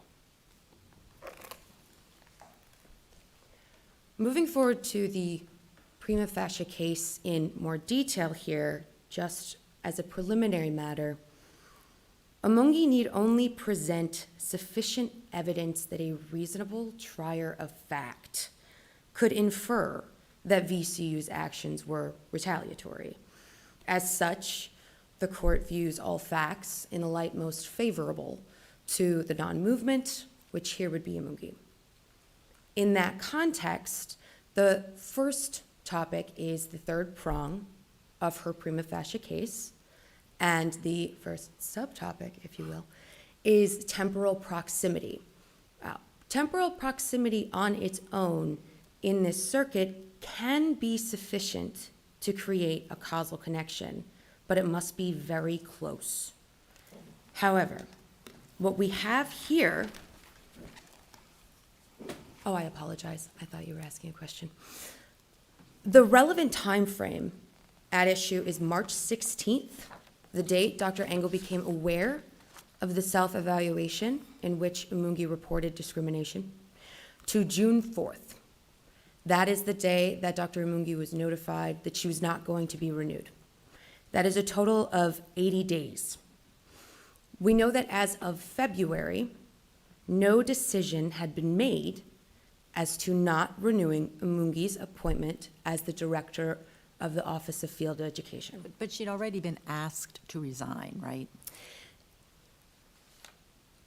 As it relates to Imungi being asked to resign, we have, Dr. Engel's testimony specifically discusses that she didn't ask Imungi to resign, but rather suggested it because she believed that Imungi was not satisfied in her role. There's no implication there that she specifically asked Imungi to resign. But as it relates to any resignation request, at that point, yes, Dr. Engel had approached her about potential resignation And because that of was these. after Dr. Engel had approached HR about possible removal, right? So before there's any protected activity, you have her supervisor talking to HR about not renewing and then asking her to leave. Yes, Okay. but at the same time, we have July of 2019, just about. That is when all of these conversations I believe you're referencing are occurring. And then in October of 2019, we have Dr. Engel requesting Cameron Carter's as well as Dr. Imungi's position descriptions. We also have at the same time Dr. Humberto Fabello, I believe is how you would say it, who Dr. Engel also asked to resign, but actually requested that he stay on an additional year because she intended on changing the duties of the position. So as of 2018, Dr. Engel testified that she had some concerns in the first 2 to 3 months. What did not occur in the first 2 to 3 months is any concrete activity that would make it easier to not renew Dr. Imungi's appointment. So when we're looking at just the temporal proximity, then we have the spring, right? Spring of 2020, in which would be interpreted to be temporal proximity alone. But then we also have these sufficient additional circumstances. And so that includes February lack of decision, the March 16th protected activity timeline. We then have the conversation with Ms. Brown in March. But Counsel, I guess I just want to kind of get to what I think at least the district court thought the heart of this was. Like, we can assume for the sake of argument that between March 16th and June 4th, I mean, I think that's kind of outer edge for talking about temporal proximity, but let's just assume that's temporal proximity. But then you do have the Francis case that says that inference of causation is either entirely overcome or at least substantially weakened if before there was any protected activity, there was already consideration of letting this person go, or at least terminating this particular position. I mean, how do you deal with that? The fact that Dr. Engel was considering asking Dr. Imungi to resign, for example, does not equate to taking retaliatory actions and concrete steps in doing so. Because what's But I think that's their argument, that, right, there were no retaliatory actions because all there was this very continuous, serious consideration from before there was any protected activity until the end. Dr. Engel is actively pursuing the idea of removing your client, and to the point where she asks her to leave. After we have Dr. Imungi's protected activity, we have more than discussions with HR. That is really what we're seeing with the concrete steps. Specifically, we have April 13th, Dr. Engel requested Carter, and only Carter, put her concerns in writing, unprompted, and per Dr. Engel's request. We know that there wasn't a meeting, that Dr. Engel simply asked her to do this. That seems pretty much consistent with all of the other things Dr. Engel has been doing, thinking about whether to end this particular position. Like, sometimes she talks to HR, sometimes she asks Carter to, like, gather information. It all seems of a piece. What happened here is similar to what happened in Sempowich. So there was the discussion as it relates to a potential, I believe in that case it was a transfer, a reassignment of duties. And after Sempowich, after the reassignment of duties, the individual participated in protected activity. After the protected activity, the supervisor took steps, concrete steps, to make it easier to fire that individual. So the difference here is not whether Dr. Engel was considering doing it at a previous time. In fact, that relates to the but-for causation at issue, because it could be possible, not that that would in any way be conceded, but it is possible, right? And it is part of VCU's argument that Dr. Engel was considering, and it was part of her decision. So how do we look at the evidence from Dr. Angel's deposition, in which she says, I think I made the final decision in the spring of 2020, but I strongly considered it back in early December of 2019. What's the import of that? Well, strongly considering in December 2019 does not equate to actually doing it. It was not until after the protected activity that this took place. However, with the but-for causation standard, it's quite possible that there were other performance concerns. But that does not mean that the retaliation was not a but-for cause, which here it was. So just at Gorsuch, we have in Bostock a really great example of the car accident. We have the running the red light, failing to have a turn signal here. And so whether Dr. Engel was considering removing Dr. Imungi after her protected activity based on these motives that she testifies to is in fact for the trier of fact, because that comes down to a credibility determination. You discussed quite a bit that business in 2019 in November about being given additional duties. How does that help you? When you say additional duties, can you clarify? Well, I mean, you're the one to have it in your brief. You discussed the decision by Dr. The Engel to give her additional- additional duties in November 2019. I'm Thank asking you. How does that help you? Actually, what that does is demonstrate, so that was actually immediately after Dr. Engel asked Dr. Imungi to resign, colloquially. And so what we actually see there is Dr. Engel testified that one of those bullets, I believe it was that Dr. Imungi was going to reach out to community stakeholders.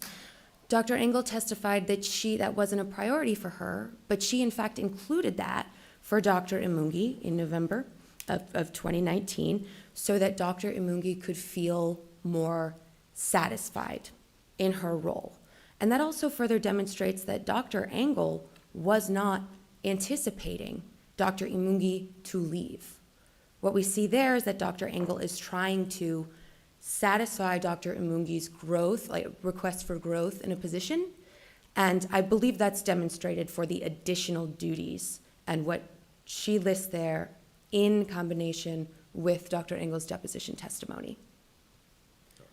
As to the pretext issue, how are you, the record is replete with testimony regarding your client being difficult to deal with, complaints regarding her leadership style. I'm just trying to, I would be interested to see your argument regarding that, because even Dean, I think it's Davey, who did, I think, recommend her for a promotion, but also noted, he acknowledged that there was issues with her leadership style, and that she, that he received quite a few complaints regarding her.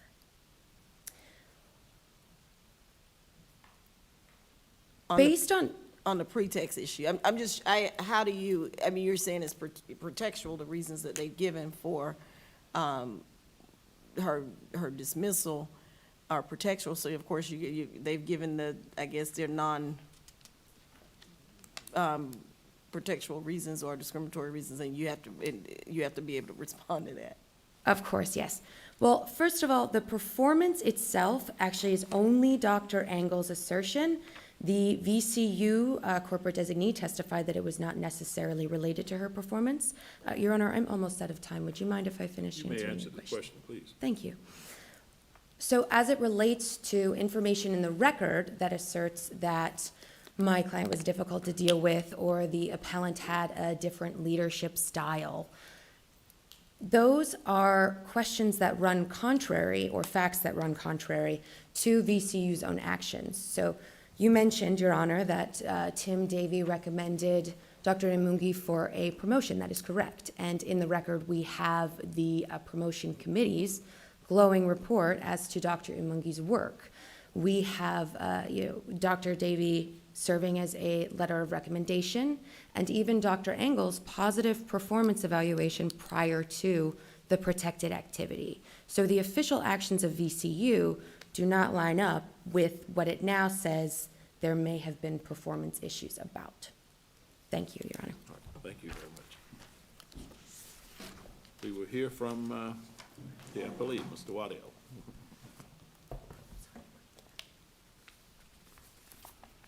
May it please the court. Good morning, Your Honors. I'm Ryan Waddell here for VCU, the appellee in this case.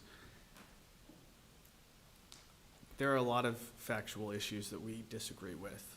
I think the record bears them out completely, but I think what's important to note and to start with is Dr. Imungi's July 11th, 2019 performance evaluation. It's on page 264 through 266 of the JA, and I'm particularly looking at page 266 of the JA.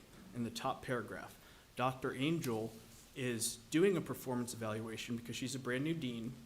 Out of fairness to Dr. Imungi, she is judging her performance based on goals and expectations that Dr. Davey, who was the interim dean before her, had for her. But then at the first paragraph of page 266, she talks about, nevertheless, here are my expectations for you. And I think what's important there is it says working collaboratively with others should be and will be an utmost priority. And that was always Dr. Angel's critiques, comments, and suggestion, and what she wanted to see from everybody in her staff. And I think the record bears out that there were complaints before Dr. Angel was there. There were complaints when Dr. Angel first arrived, and they were related to Dr. Imungi's unwillingness to work with others, to collaborate with others. And Dr. Angel's entire thing was, I need somebody in the office of field education who's directing it, and in all of my executive cabinet positions, who aligns with my vision for the School of Social Work and the Office of Field Education. And the vision was to take VCU into the new era with online learning. There was a lot of online learning programs. And I think in October of 2019, there's a big problem because they create this new position that's the online master's program, and there's a debate between the director for master's studies and Dr. Imungi and this online coordinator position of who controls what. And Dr. Angel is like, you guys need to work collaboratively together. And I think those started additional conversations, and Dr. Imungi didn't like the fact that she was just like, they shouldn't have input on the field components of that because I'm the director of field education. And Dr. Angel and her talked about it and talked about this. And then Dr. Imungi expressed that she wasn't fulfilled in the role. And she said that she wanted to do something else. So she proposed creating a totally different role than the DOFE role. But she proposed that Dr. Angel do it in the spring of 2020. Dr. Angel said, why don't you put together a proposal? She commended her on it, and she was just like, for a lot of reasons, we can't start a brand new program in the spring of 2020. So here's what I would like for you to do for the rest of the year in this Office of Field Director position. If you are able to do that and willing to do that, you can stay on. If you don't want to do that, I can assign you to special projects if you'll agree to step down. Dr. Imungi decided, no, I want to do this.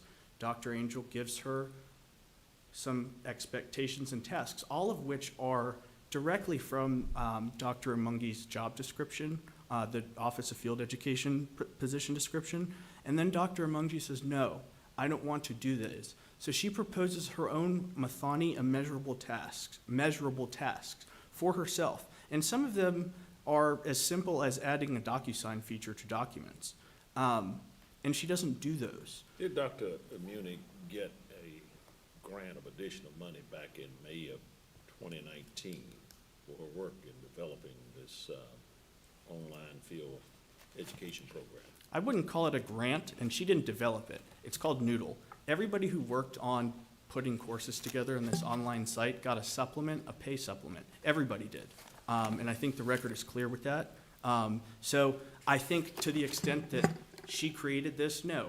VCU School of Social Work created a whole online forum because they're starting like many schools at that time, and thank God they did because of the pandemic that was coming, which obviously we didn't know. They started to put everything online, and it was a massive project, and they wanted to put all kinds of different things online. And obviously, the field study component of those things has a lot to do with the curriculum. So they wanted Dr. Mungy's input and help us to put the course programs for these field components, and she did that, and she received a supplement for her extra work, and that's because it was extra work. She didn't have to do it. Wasn't there a statement made by one of the individuals who were deposed here that maybe she was removed for something that was unrelated to her performance? She was removed as the DOFE for something, I think it was by Brown. Was there a statement to that effect that she was removed for something unrelated to her performance? No, and I don't know, and here's the thing, and I think that discussion between Dr. Brown and Whitney, or Dr. Angel and Whitney Brown, hits the nail on the head. The decision was that we're not going to renew her. And if you look, and I will get to your question, Your Honor, but if you look at Section M of the terms and conditions for academic appointments, it's on 429 of the JA. It talks about renewal, and it says that should occur in June or July, right before the term expires. So the decision was made, even though Dr. Angel said the final decision, but for all intents and purposes, she had talked to Whitney Brown and said, I don't think I'm going to renew her. Then she engaged in protected activity, and being thoughtful and conscientious of it, Dr. Angel says, what should I do? How does this impact me? Am I not allowed to, like, what do I need to do? So she sends to Dr. Umungi the information of how to contact Equity and Access Services, to file a complaint, to have an investigation. Dr. Umungi didn't do that for 6 weeks until after her non-renewal decision, which was, she didn't do it until July 22nd. But there was nothing, it's not necessarily performance. Performance goes into it, but the record concretely establishes. You're saying Brown didn't say that it was not necessarily related to her performance. You're saying she didn't say that? Or Dr. Brown didn't say that?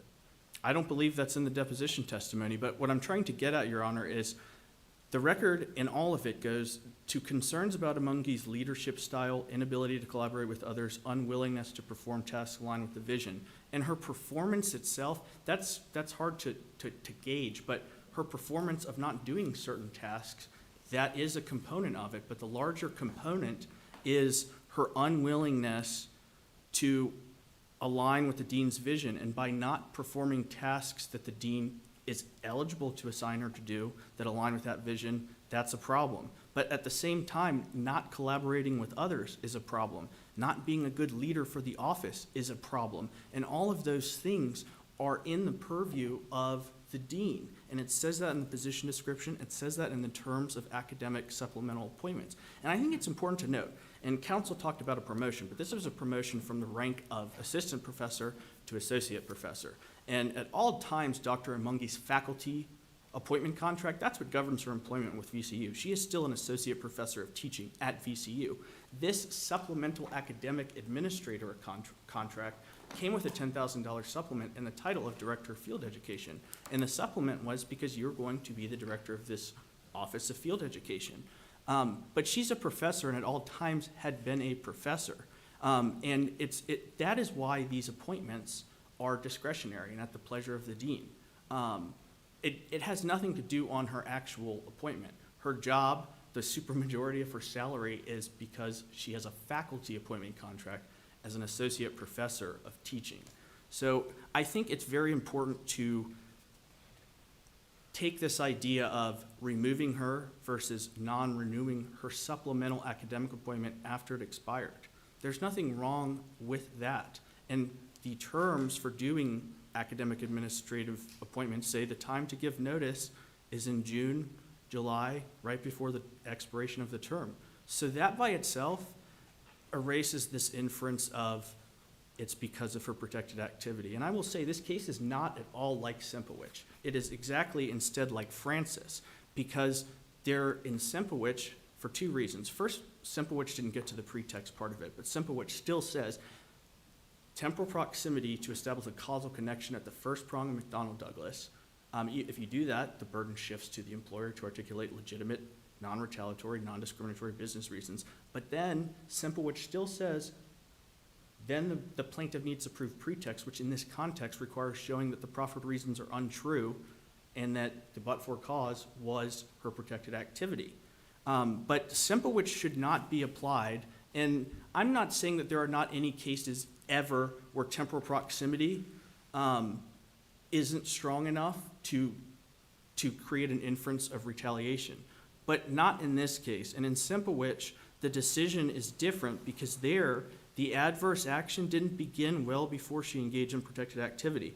And it contrasts Booz, Allen Hamilton, and Francis, where the timing was the only basis that the plaintiff had, and gradual adverse actions began well before they ever engaged in protected activity. And I think Judge Harris hit the nail on the head, and that is what Judge Hudson focused on, because when the only thing that you have in a case is temporal proximity, and I will say the only thing because there is nothing in the record, and she admits it in her statement of facts, and she implicitly admits it by not appealing the discrimination finding. There's nothing in the record that challenges that or that posits that VCU's articulated business reasons were false.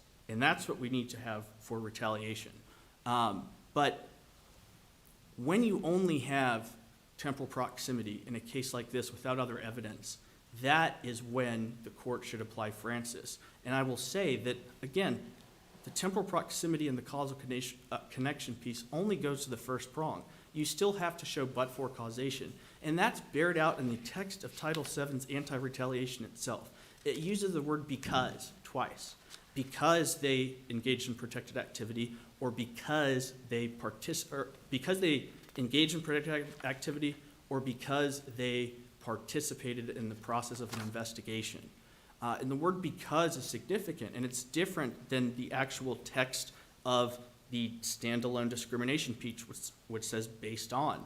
Because means what it means, and this court in Maryland Eastern Shore is my favorite recitation, has said that in order to show because but for causation and to prove pretext at the third prong of McDonnell Douglas, a plaintiff has to show that the employer's proffered reasons are false and that the retaliation was the real reason.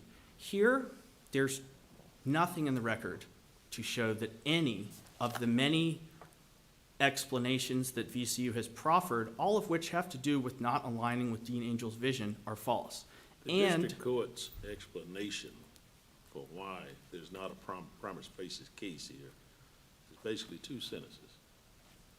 And he essentially says that it fails because she admits that he asked her to resign in the fall of 2019, and that admission alone eliminates any inference of retaliation based on temporal proximity. Is that the case, that she was asked to resign, or is that in the fall of 2019? That can be the case, Your Honor. I didn't ask whether it can be, but is it? Because we're dealing with issues of fact here. So you're asking me if the case was that she was asked to resign? Is that sufficient in terms of the reasoning for a district court to say there's a failure of establishment of the prima facie case? Two sentences here that says that. Is that the full story? That is sufficient because the other 24 pages talk about the legitimate non-discriminatory business reasons. And I would say that it's important because, as the court is well aware, the burden for proving pretext at the discrimination stage is much less than proving pretext at the retaliation stage. Dr. Angel said in a testimony that she only made that decision to remove her in the spring of 2020.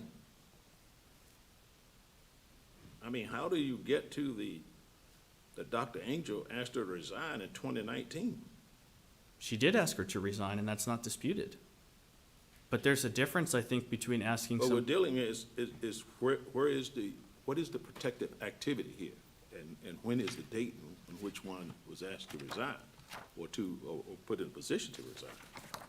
I think what the court said is that because the protected activity was March 8th, but because Dr. Angel had already discussed removing her from the position before that, it eliminates an inference of temporal proximity, and that goes to the exact rationale spoken to in Francis, where the adverse action began before the protected activity.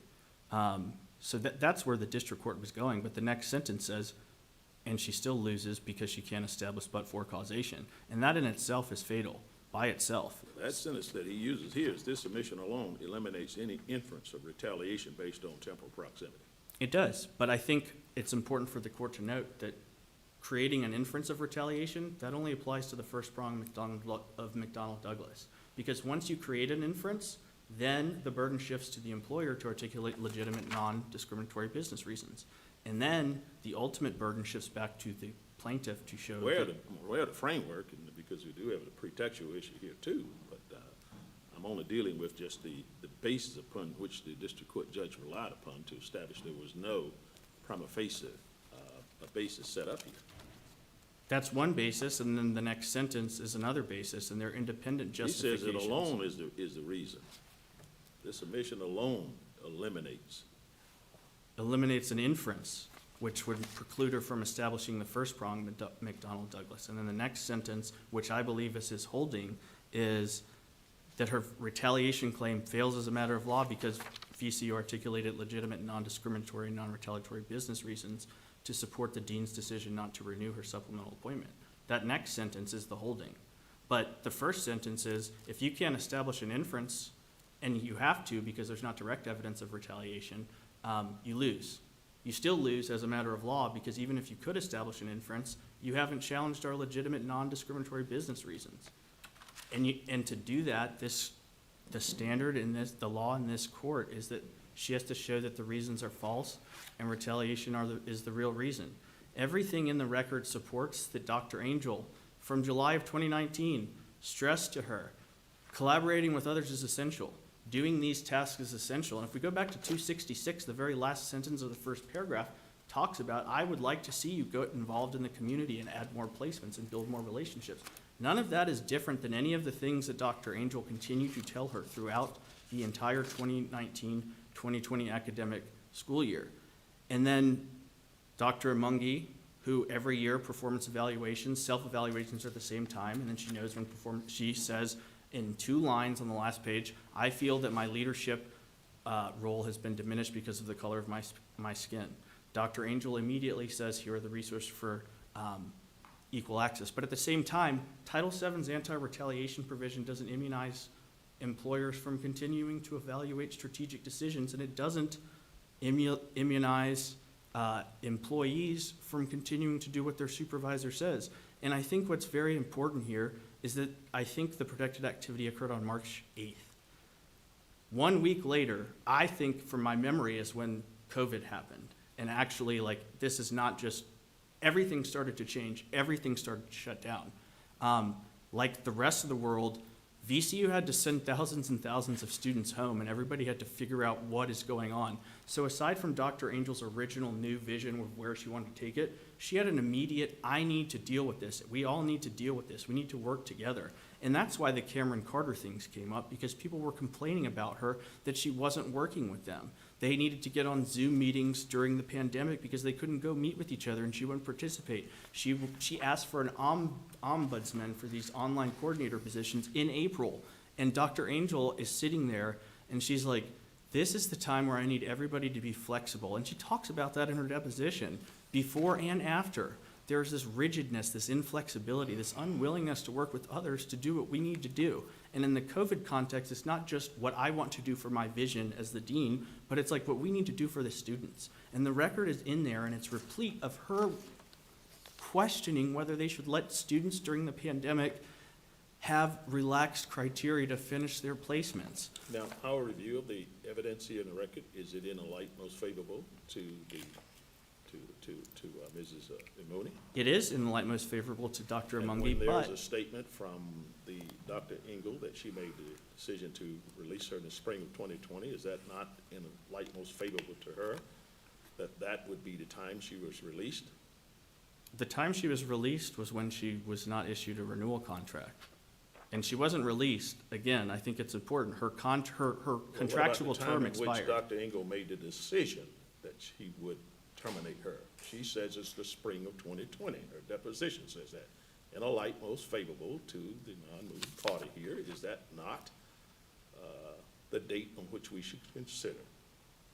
You can consider that, and I think that there was plenty of intervening instances that all aligned before that showed why she did that, and naturally. When we're looking between the dates, between the date of the temporal proximity question here that comes to mind, it seems to be somewhat important as to whether that date is then or whether it is earlier.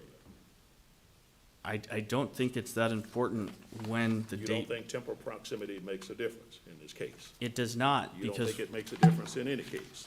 I think it makes a difference in some We cases. have not held so, that even a 2.5-month difference can make a difference in a case. It does for establishing an We inference. held that, That it can make a difference? yes. Yes, you have.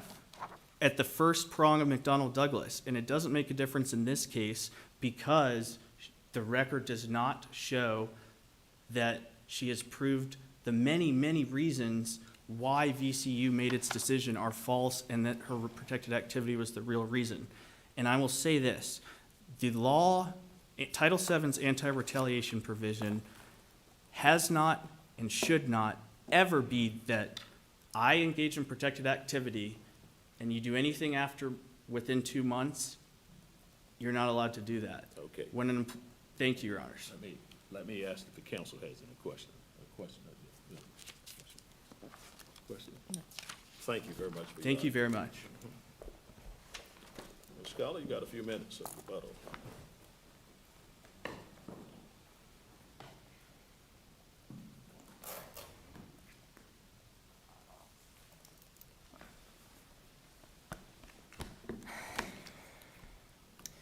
I believe counsel phrased it perfectly when he first approached and noted that there were many factual disagreements. I would agree.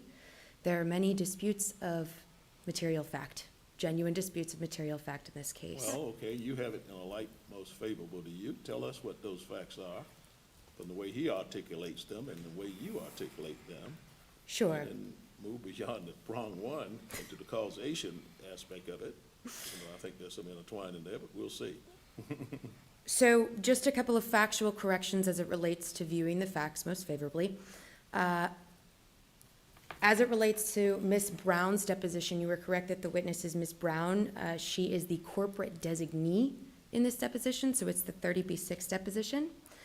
And that starts with, in late fall 2019, D. Angle reached out to Whitney Brown in HR that she was considering, this is Joint Appendix 814. If I didn't say that, I apologize.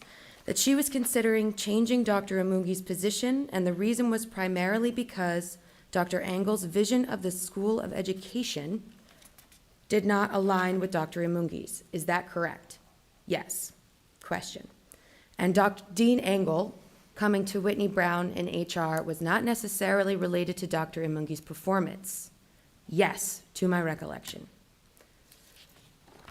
We then have a quick correction on the narrative. So counsel reiterated what happened as Dr. Angle made a decision to not renew Dr. Amungi's appointment, and then Dr. Amungi engaged in protected activity. From the record, we know that is not the case. We know that in February there was no decision. We know that in May there was no decision.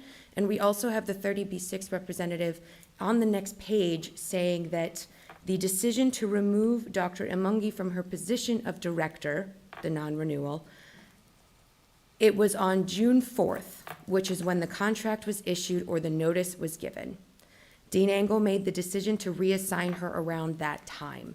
It was not that Dean Angle had made that decision and then Dr. Amungi made this protected activity. As it relates to the performance evaluation, Dean Angle, if my math is right, had already worked at VCU for a year. Her testimony is that she did not feel that it was fair to give Dr. Amungi an incorrect performance evaluation on different goals. As it relates to the pretext argument here, first of all, this court has recognized that evidence that creates a causal connection can also go towards a pretext analysis. But we also have demonstrable evidence from Dr. Davey, for example. Can I ask you a question? Sorry if we're moving off performance. I did want to ask you about this. So the district court, in considering the disparate treatment claim, finds as a matter of law, the record establishes that Dr. Amungi is not meeting the dean's legitimate job expectations, and you're not appealing on the disparate treatment side. So do we just take as a given that not meeting the legitimate performance expectations, because you haven't appealed that? The appeal of the retaliation claim is de novo. That's the standard of review, right? But the legitimate expectation, so to speak, is not a prong of the prima No, I facie know, I'm just case trying to here. figure out what I do, because as your colleague on the other side said, there's like a bunch of pages before we get to retaliation, where the judge is going through at much more length. Here's the record evidence on performance, and I am finding that as a matter of law, didn't meet the legitimate job expectations. And I guess I'm asking, what do I do with that, given that you're not appealing that part of the decision? You can disregard it to the extent that it doesn't have to do with the findings of the retaliation Well, claim. yes, it does. because It certainly goes to pretext. It can go to pretext to the extent that VCU is asserting that it's due to Mungi's performance, which here, that's only one portion of it, and could still be a but-for cause of retaliatory motive. Okay, okay. So can you show us in a record, because the argument of counsel, opposing counsel, is that you have not put forth anything to show that their legitimate non-discriminatory reason is false. Sure. So show me in the record what facts you cite to show that those are false. So if you pull up Joint Appendix 762, that is the beginning of the report with the VCU Peer Committee. You could, I apologize, I've run out of time. May I continue answering your Please. question? Yes, of course you may. Thank you. You can also look at Dr. Davies' testimony, and that's going to be at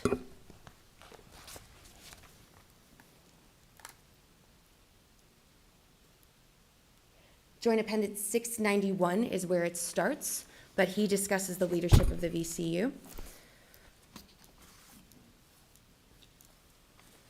We also have additional objective evidence. So we have the noodle, as it's called, performance additional supplement, the monetary supplement for all of Imungi's hard work, for which Dr. Engel herself emailed Imungi and said, thank you so much for all of your hard work here. There is also the fact of, even when Dr. Imungi proposed creating an additional position that she felt would grow her career at VCU, Dr. Engel herself commended on it for being well-researched, and there are